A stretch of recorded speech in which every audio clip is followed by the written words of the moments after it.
तो वो लगाओ, पाकिस्तान का नगमा लगाओ।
बिहाड़ी की शेरनियों,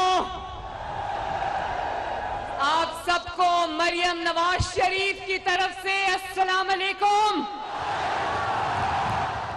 और आपको मोहम्मद नवाज शरीफ की तरफ से भी अस्सलाम अलैकुम। मोहम्मद नवाज शरीफ ने बिहाड़ी के लिए लंदन से बहुत मोहब्बत भरा सलाम भेजा है। उन्होंने कहा बिहाड़ी जाओ तो उनको कहना कि मैं बिहाड़ी को याद करता हूं और बिहाड़ी को अक्सर याद करके मुझे अपने वो जलसे याद आते हैं जो मैंने बिहाड़ी में खड़े होकर किए थे।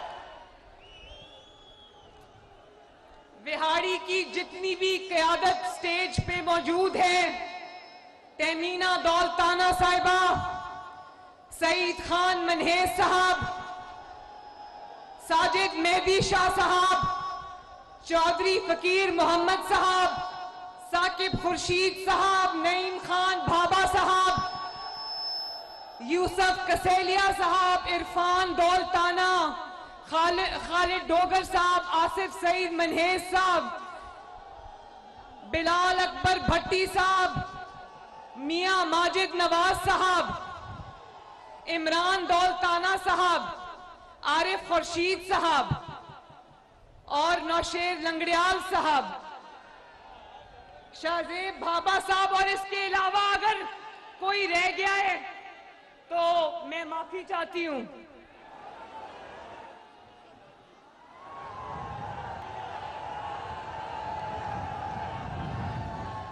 बिहाड़ी वालों,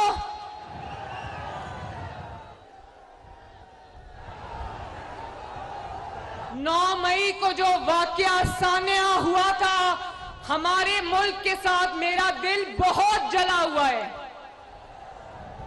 मेरा दिल खून के आंसू रोता है। इसलिए मुस्लिम लीग नून के नौजवानों का आज का इज्तिमा पाकिस्तान के शहीदों के नाम करती हूं मैं। मुस्लिम लीग नून के नौजवानों का ये इज्तिमा इस मिट्टी के शहीदों और गाजियों के नाम करती हूं मैं। उन माओं के आंसुओं के नाम करती हूं जिन्होंने अपने जिगर गोशों की इस मुल्क की खातिर कुर्बानी दी। उन वालिदैन की सिसकियों के नाम करती हूं जिन्होंने अपने जवान बेटे इस धरती पर, इस मिट्टी पर कुर्बान किए। उन यतीम बच्चों के नाम करती हूं जिनके बाप इस मुल्क की हिफाजत करते करते अपनी जान से हाथ धो बैठे। उन बेवाओं के नाम करती हूं जिन्होंने अपने सुहाग इस मिट्टी की खातिर कुर्बान कर दिए। मुझे नहीं पता था नौजवान इतनी बड़ी तादाद में मुस्लिम लीग नून के नौजवान विहाड़ी में मौजूद हैं।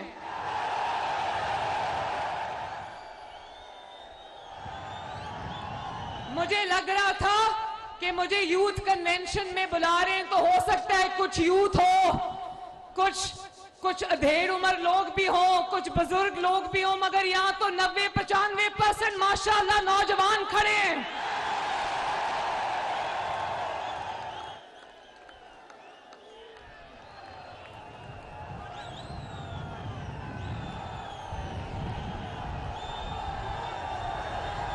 अच्छा, जिनकी उम्र 30 साल से कम है वो हाथ खड़े करें।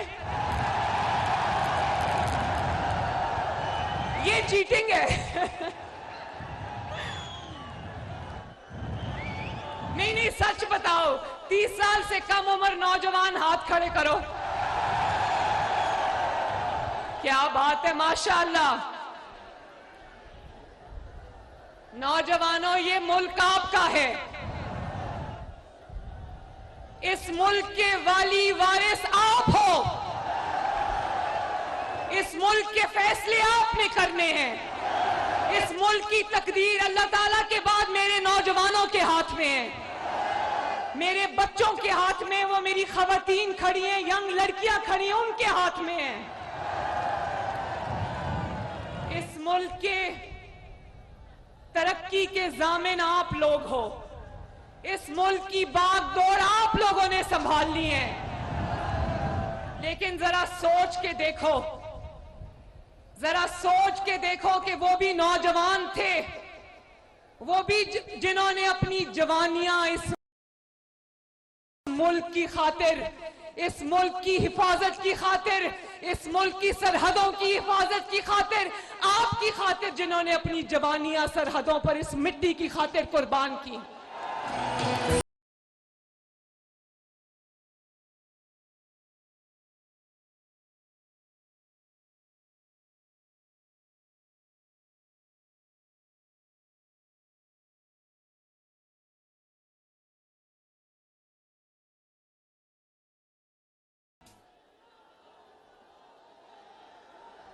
क्या कह रहे हो? आवाज नहीं आ रही।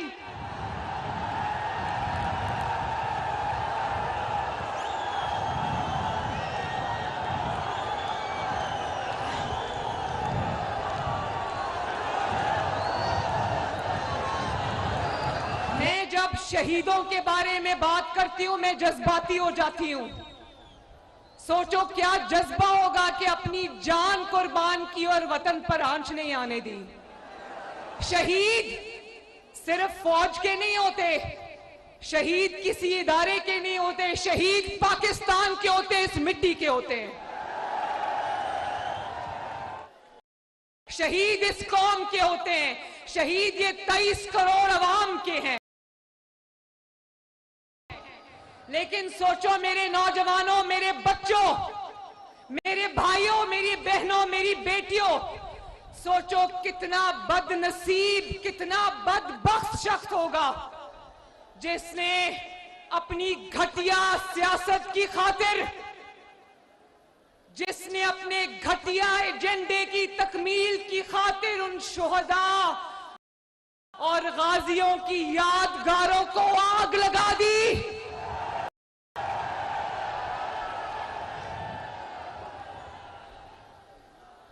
कितना बड़ा गद्दार है वो जिसने शहीदों की यादगारों को, उनकी कुर्बानियों को, उनकी अलामतों को आग लगा दी। उससे बड़ा बदबख्त कोई पाकिस्तान में हो सकता है? जिसने शहीदों के खानदानों की बेहुरमती की, जिसने उनके माँ बाप, उनके बच्चों, उनकी बेवाओं के जज्बात के साथ खेला, जिसने उनके मुजस्समों को तोड़ गिराया, जिसने उनकी वर्दियों को डंडों के ऊपर टांग के उनकी तस्वीरें बनाई। मुझे बताओ, इतनी बड़ी गद्दारी क्या कोई पाकिस्तानी कर सकता है अपने मुल्क के साथ? सोचो उन माओं पर क्या गुजरती होगी। उनको तो यही तसल्ली है ना कि कुरान कहते हैं शहीद जिंदा है, उनको रिज्क दिया जा रहा है। तो क्या शहीदों के साथ ये सलूक इस कौम को मंजूर है? और आप क्या समझते हो? मैं अपने नौजवानों से मुखातिब हूं और आपके जरिए, विहाड़ी के जरिए कौम के हर नौजवान से मुखातिब हूं। आपको क्या लगता है ये अचानक हो गया कि इमरान खान को पुलिस पकड़ कर ले गई और अचानक ये हो गया पूरे पाकिस्तान के अंदर? नहीं मेरे नौजवानों, ये अचानक नहीं हुआ। ये प्री प्लान्ड, पूरी तखरीबकारी और दहशतगर्दी का मंसूबा जमान पाक के अंदर बना था और मुल्क और कौम पर हमलों का मास्टरमाइंड इमरान खान तोशाखाना चोर था।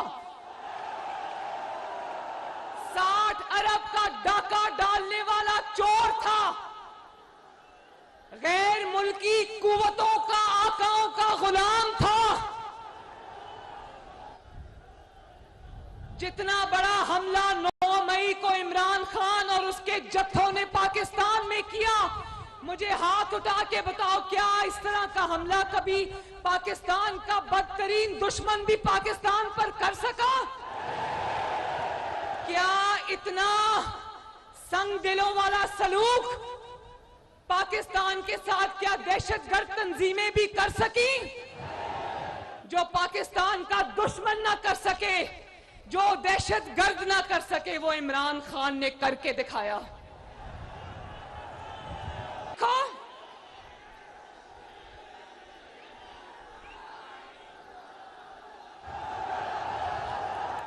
और देखो, ये कोई स्पॉन्टेनियस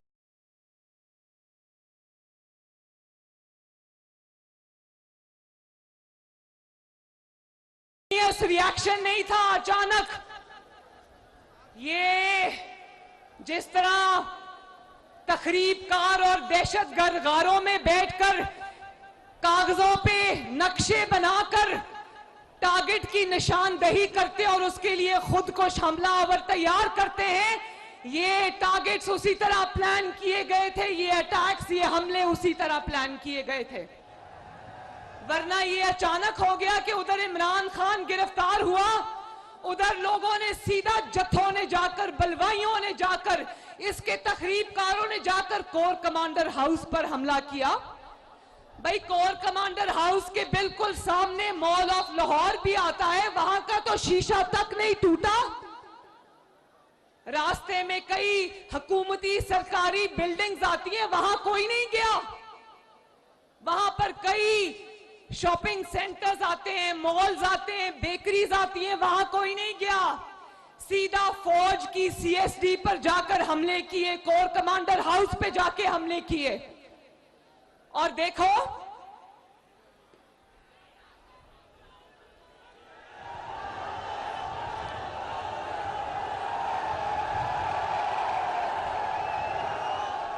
पूरे टारगेट सेट किए हुए थे, एक एक टारगेट सेट किया हुआ था। और मास्टरमाइंड इमरान खान ने बताया था कि जब मुझे गिरफ्तार करे, तुमने इधर जाना है, तुमने उधर जाना है। हर जत्थे का एक सरबराह भी था और इसकी अपनी जमात के लोग थे।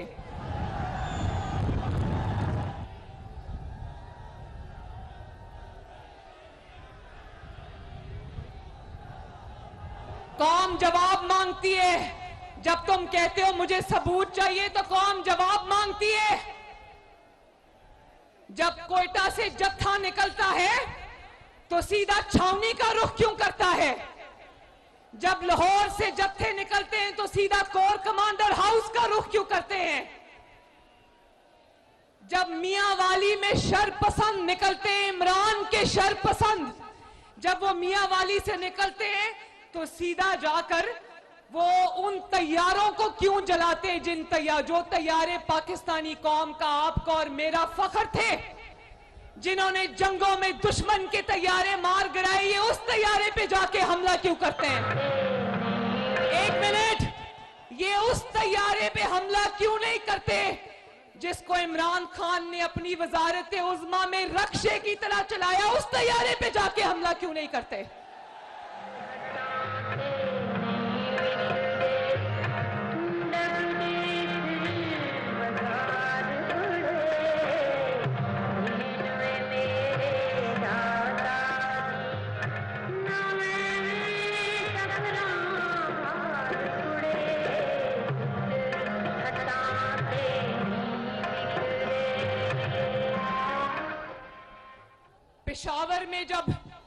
पेशावर में जत्था निकलता है तो सीधा एफसी के हेडक्वार्टर्स में जाता है, किला बाला हसार में जाता है, कहीं और नहीं जाता, चीफ मिनिस्टर हाउस नहीं जाता, सीधा अपने अस्करी टारगेट के ऊपर जाता है।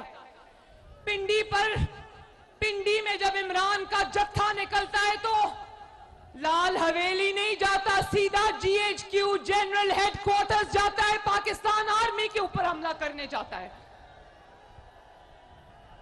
भाई पिंडी में लाल हवेली भी है, वहां क्यों नहीं गए तुम्हारे बलवाई? सीधा जीएचक्यू क्यों गए? सीधा आईएसआई की इंस्टॉलेशंस पे तंसीबात पर क्यों गए?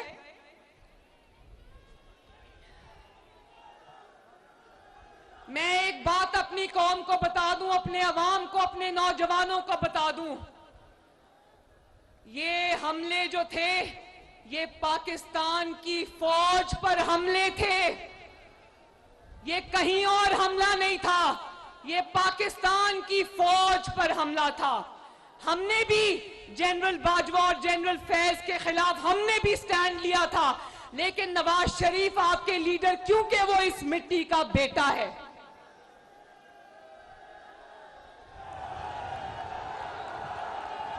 नवाज शरीफ इस मिट्टी का बेटा है। उसने कहा जनरल बाजवा कौम आपसे जवाब मांगती है, जनरल फैज कौम आपसे जवाब मांगती है और आपको जवाब देना पड़ेगा। पाकिस्तान की फौज को मैं सलूट करता हूं। ये नवाज शरीफ ने 2020 और 19 में ये बात कही थी।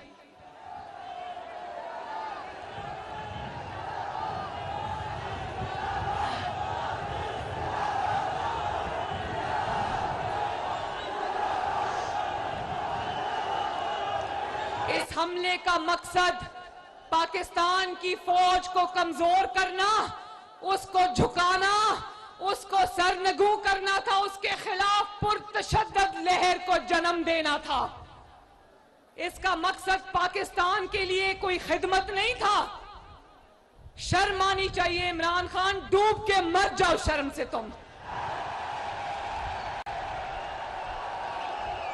और मेरे नौजवानों, ये भी मैं बता दूं, ये भी मैं आपको बता दूं कि ये इमरान इसमें अकेला नहीं था। इन हमलों में इमरान खान के वो सहूलतकार जो 2011 से लेकर 2022 तक इसकी सरपरस्ती करते रहे, इसकी सहूलतकारी करते रहे, वो सब भी शामिल है इसमें।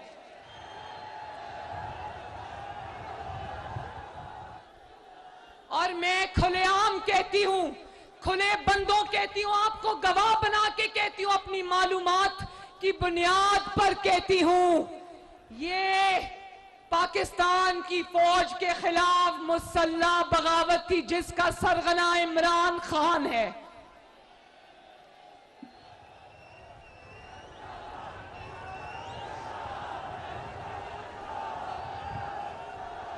और विहाड़ी के मेरे नौजवानों, ये कोई पहला हमला नहीं था, ये एक सोची समझी साजिश थी जिसका आगाज हुआ था जब आज के सिपा सालार जनरल आसिम मुनीर को इसने DGI के ओहदे से अपनी करप्शन की निशानदेही करने पर हटाया था और उसकी जगह ये जिसको अपने हाथ और आंखें और कान कहता था जनरल फैज, ये उसको लेकर आया था उसकी जगह पर। और उसके बाद अपने इक्तदार को दवाम देने के लिए इसने नए DGI-SI की तकर्री रोकी, क्योंकि जनरल फैज इसका अलायकार था, उसको ये रखना चाहता था, क्योंकि 10 साल ये इक्तदार में रहना चाहता था। और उसके बाद जब जनरल आसिम मुनीर की बारी I chief of army staff बनने की, तो इसने कहा मैं नवाज शरीफ को नया चीफ ऑफ आर्मी स्टाफ मुकर्रर नहीं करने दूंगा। उसके लिए ये 25 मई को लॉन्ग मार्च लेकर इस्लामाबाद आया।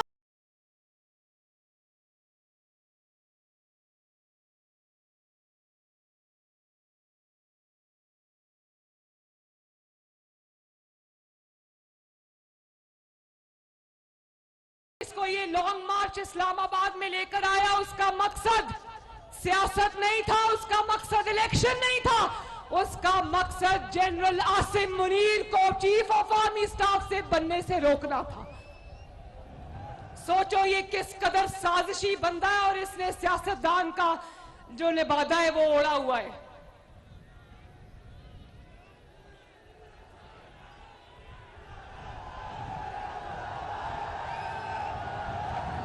इसने सोचा तकब्बर और रऊनत देखो, कभी कहता था नवाज शरीफ के कमरे का AC उतरवा दूंगा, नवाज शरीफ का खाना बंद कर दूंगा, नवाज शरीफ को छोड़ूंगा नहीं।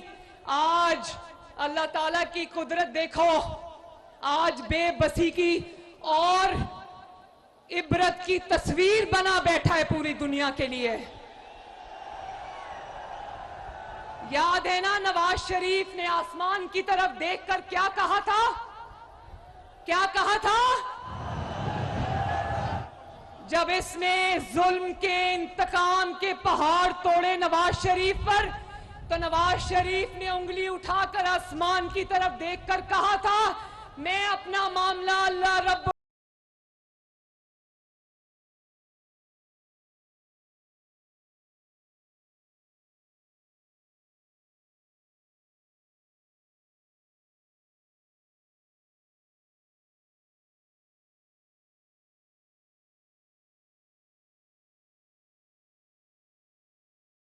रही थी। इसने अदालत को लिख कर दिया कि मरियम नवाज शरीफ अपने बाप का इंतकाम मेरे से ले रही है। वाह अल्लाह तेरी शान।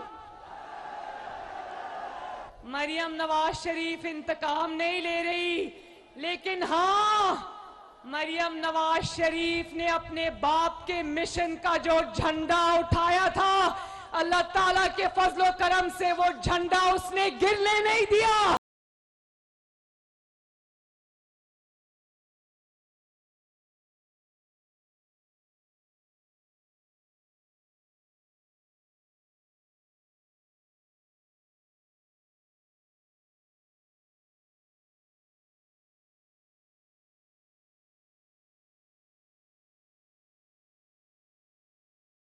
ने अपने बाप का साथ दिया अल्हम्दुलिल्लाह, और हर बेटी का सर फख्र से बुलंद किया, क्योंकि मरियम नवाज शरीफ जानती थी कि मेरा बाप हक पर है।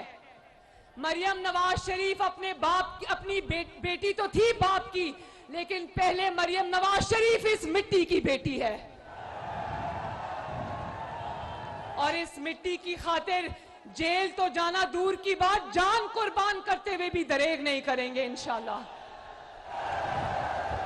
तुम बताओ, मरियम नवाज शरीफ तो बाप के लिए खड़ी रही माशाल्लाह। मरियम नवाज शरीफ जेल को देखकर सर पे बाल्टी रखकर दौड़ी नहीं, टांग पे प्लास्टर चढ़ाकर नहीं बैठी, व्हील चेयर पे नहीं बैठी। मरियम नवाज शरीफ ने इस रास्ते में जितनी भी रुकावटें आई, जितनी भी कांटे आए, मैंने उनको फूलों का हार समझ के अपने गले में पहना, क्योंकि जज्बा सच्चा था, नीयत अच्छी थी। पाकिस्तान की जंग थी, ये अपने इक्तदार की जंग नहीं थी। तो बंदा इससे पूछे, मरियम नवाज शरीफ बेटी को कह रहे हो तुमने बाप का इंतकाम लिया है, तो इसको पता था इसने इतने बड़े बड़े जुल्म किए हैं, इतना ज्यादा जो इसने ज्यादतियां की हैं लोगों के साथ, अब लोग इंतकाम लेंगे। लेकिन नवाज शरीफ और उसकी बेटी इंतकाम में यकीन नहीं रखते। हाँ, नवाज शरीफ और उसकी बेटी अल्लाह ताला की जात और मकाफात अमल पर जरूर यकीन रखते हैं। जब आसमान का निजाम हरकत में आ रहा हो तो इंसानों को क्या जरूरत है इंतकाम लेने की। इसने अपने उसी जोम और तकब्बर में सोचा कि नेशनल असेंबली तोड़ दूंगा, बाजी पलट जाएगी, पंजाब असेंबली तोड़ दूंगा, बाजी पलट जाएगी, केपीके की असेंबली तोड़ दूंगा, बाजी पलट जाएगी, लॉन्ग मार्च लेके आके मुल्क को जाम कर दूंगा, बाजी पलट जाएगी। उसी जोम और तकब्बर में उसने सोचा कि पाकिस्तान की फौज पर हमला करूंगा, बाजी पलट जाएगी। लेकिन जो टक्कर के लोग जो दिन रात ये कहते थे कि जिहाद करने जा रहे हैं, जो ये कहते थे हकीकी आजादी लेने जा रहे हैं, जो कौम को लेके कहते थे कि तेरा बाप भी देगा आजादी, आज वो मैं कहती हूं कि इस तरह दौड़े लगा रहे हैं कि ना सिर्फ पुलिस के चुंगल से निकल गए बल्कि फवाद चौधरी जो है वो तहरीके इंसाफ से ही निकल गया बाहर।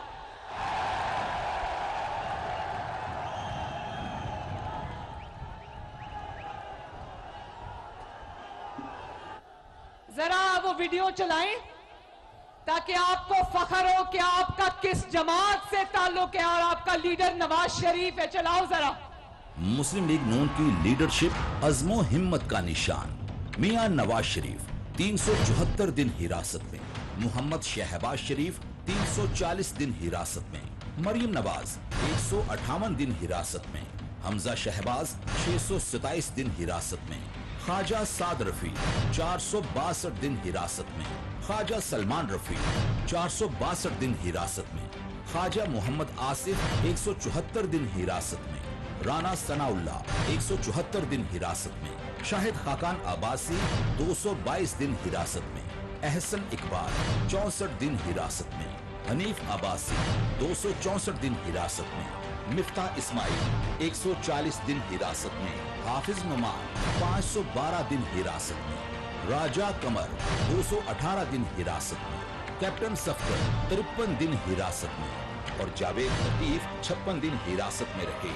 लेकिन दूसरी तरफ फवाद चौधरी ने सियासत को छोड़ने का ऐलान कर दिया। मैं मुस्ताफी हो रहा हूँ, मैं एक्टिव पॉलिटिक्स छोड़ रही हूँ। मेरा पीटीआई से कोई ताल्लुक नहीं है, मैं पीटीआई से दस्तबरदार होता हूँ। मैं पार्टी को छोड़ रहा हूँ, मैं पीटीआई को खैराबाद कहता हूँ। मेरा कोई ना तल्लक रहा है ना वास्ता रहा है। फैसला किया है कि हम पाकिस्तान तहरीक इंसाफ को खैराबाद कहते हैं और छोड़ दें। पाकिस्तान तहरीक इंसाफ को खैराबाद कहते हैं और छोड़ दें। इससे वाजे हुआ कि सियासी कारकुन जेल से नहीं डरता, सिर्फ दहशतगर्द जेल जाने से डरता है। सियासतदान जेल जाने से नहीं डरता, सिर्फ चोर और डाकू जेल जाने से डरता है। ये वीडियो देखकर अल्लाह का शुक्र अदा किया, अपनी लीडरशिप पे फख्र हुआ। क्या शेर के बच्चे हैं ये, क्या शेर का बच्चा है नवाज शरीफ। और कहता है, जरा सुनना, ये जो अभी लाइन लगी हुई थी ना पीटीआई छोड़ने वालों की, जहां से आए वहीं चले गए। कहता है मेरी पार्टी पे बड़ा दबाव है इसलिए लोग छोड़ छोड़ के जा रहे हैं, मेरी पार्टी पे प्रेशर है। जरा सुनना इमरान खान, तुम जानते हो कि प्रेशर चीज क्या होती है? प्रेशर होता है जब एक बाप के सामने, एक कैदी बाप के सामने उसकी बेटी को गिरफ्तार किया जाए, प्रेशर वो होता है। लेकिन अल्हम्दुलिल्लाह ना बाप झुका ना बेटी झुकी। प्रेशर वो होता है जब नवाज शरीफ भी उसी जेल में बंद, शहबाज शरीफ उसका भाई भी उसी जेल में बंद, कैप्टन सफदर भी उसी जेल में बंद, मरियम नवाज भी उसी जेल में बंद, शहबाज शरीफ का बेटा हमजा शहबाज भी उसी जेल में बंद। लेकिन ना नवाज शरीफ झुका, ना शहबाज शरीफ झुका, अल्हम्दुलिल्लाह। प्रेशर वो होता है जब बीवी लंदन में बिस्तरे मर्ग पे आखिरी सांसें ले रही हो और खामन को फोन करने की इजाजत ना हो, बात करने की इजाजत ना हो, आखिरी अल्फाज सुनने और कहने की इजाजत ना हो। प्रेशर उसको कहते हैं इमरान खान। ना नवाज शरीफ झुका, ना उसका खानदान झुका, ना उसकी जमात झुकी और ना अपने कारकुनों का सर झुकने दिया। आपका सर बिहारी हमने झुकने नहीं दिया। आपको और खवातीन को अपनी हिफाजती ढाल नहीं बनाया, आपके आगे हम खुद ढाल बन के खड़े हो गए। हमने कहा कि हमारे कारकुनों तक जाना है तो हमारे ऊपर से चल के जाना होगा, अपने कारकुनों पे आंच नहीं आने दी। और आपको पता है राना सनाउल्लाह पर 20 किलो हेरोइन डाल दी इन्होंने। जानते हो हेरोइन की सजा क्या होती है? क्या होती है? सजाए मौत होती है। और अगर राणा साहब को पता था, लॉ मिनिस्टर हैं, कि इसकी सजा मौत है, लेकिन देखो प्रेशर इसको कहते हैं। उनकी बीवी रात को जेल के आगे पूरी पूरी रात खड़ी रहती थी, प्रेशर उसको कहते हैं, लेकिन झुके नहीं। बल्कि राणा सनाउल्लाह को जब पेशी के लिए कोर्ट लाया गया तो मीडिया ने उनसे सवाल किया। उसने कहा कि नवाज शरीफ को छोड़ने का तो सवाल पैदा नहीं होता, जहां नवाज शरीफ का पसीना गिरेगा वहां मेरा खून गिरेगा।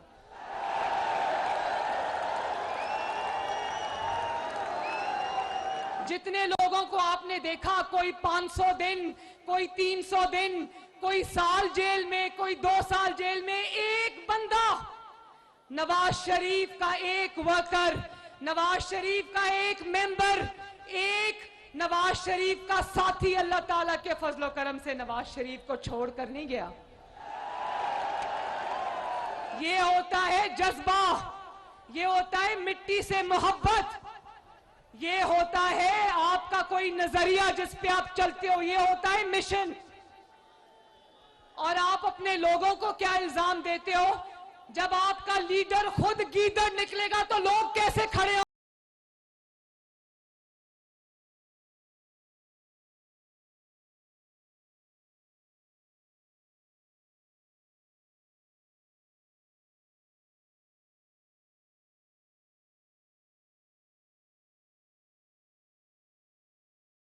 जब आपके कारकुन ये देखेंगे कि जेल का खौफ ने, जब पुलिस पकड़ने आती है तो टांग पे प्लास्टर लगा के बैठ जाता है, 6 महीने प्लास्टर नहीं उतरता। जब लोग ये देखेंगे, कारकुन ये देखेंगे कि मुंह पे काला डब्बा, काली बाल्टी पहन लेता है, तो वो कारकुन कहां से हिम्मत पकड़ेंगे? जब नवाज शरीफ ने गिरफ्तारी दी थी तो फ्रंट से लीड किया था। ये नहीं कि खुद घर में छुप जाओ और कारकुनों को कहो कि निकलो और गिरफ्तारी दो। और आज सिर्फ तुम्हारे लोग तुम्हें छोड़ नहीं रहे, तुम्हारे खिलाफ प्रेस कॉन्फ्रेंसेस में गवाहियां दे रहे हैं कि इमरान ने कहा था कि 9 मई के हमले करो। वो टीवी पर आकर ये गवाहियां दे रहे हैं कि इमरान खान 9 मई के सानहे का मास्टरमाइंड था, सरगना था, गैंग का सरबराह था। नवाज शरीफ को तो चौधरी निसार साहब जब छोड़ गए, एक ही बंदा गया, चौधरी निसार, वो भी जाते जाते गवाही दे गया कि मैं ये गवाही देता हूं कि नवाज शरीफ ईमानदार है।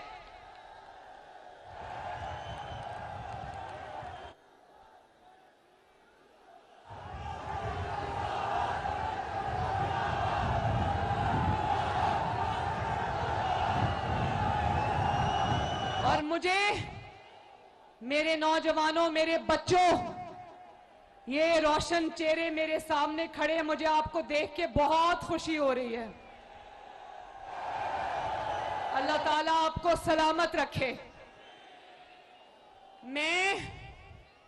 मुझे अफसोस एक और बात का, और शदीद अफसोस है, वो ये है कि सोच इमरान खान की थी, गंदा मंसूबा तखरीबकारी का, दहशतगर्दी का इमरान खान ने बनाया, तरबियत अपने गुंडों की इमरान खान ने की, उनको लॉन्च इमरान खान ने किया, उनके हाथ में तीली और माचिस इमरान खान ने दी।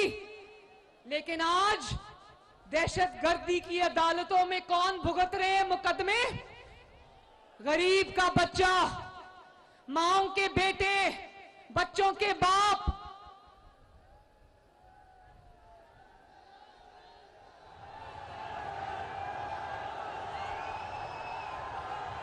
जो आज इंसदाद दहशतगर्दी की अदालतों में जो 10-10, 20-20 साल के लिए गए नौजवान, मुझे तरस आता है उन पर। उनको वरगलाने वाला इमरान खान आज भी खुला फिर रहा है, जिसने उनको तखरीबकारी का सबक दिया पिछले 1 साल की। जब से ये इक्तदार से निकला, इसकी 1 साल की तकरीरें उठा के देख लो, सवाए घेराव, जलाओ, तखरीबकारी के, दहशतगर्दी के, इसने किसी चीज का सबक भी दरस नहीं दिया कौम को। और देखो, कहता है कि खवातीन के साथ ये, मेरी खवातीन के साथ ये हो रहा है, चादर दीवारी की तौहीन हो रही है। तुम्हारी बीवी तो एक दफा जो कि चोर है, 5-5 कैरेट का रिश्वत में अंगूठी लेकर खा गई, हजम कर गई, तोशाखाना को खाली कर दिया। वो तुम्हें नजर नहीं आता?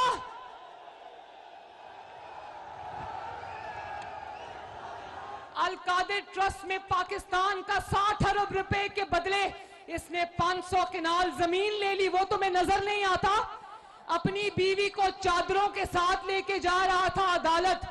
तो मैं उस दिन सोच रही थी, तुम्हारी बीवी औरत है, दूसरों की बेटियां और बीवियां औरतें नहीं है। आपकी बहन मरियम नवाज शरीफ धक्कों से जेल से अदालत जाती थी, धक्कों से अदालत से जेल वापस आती थी। उस वक्त किसी औरत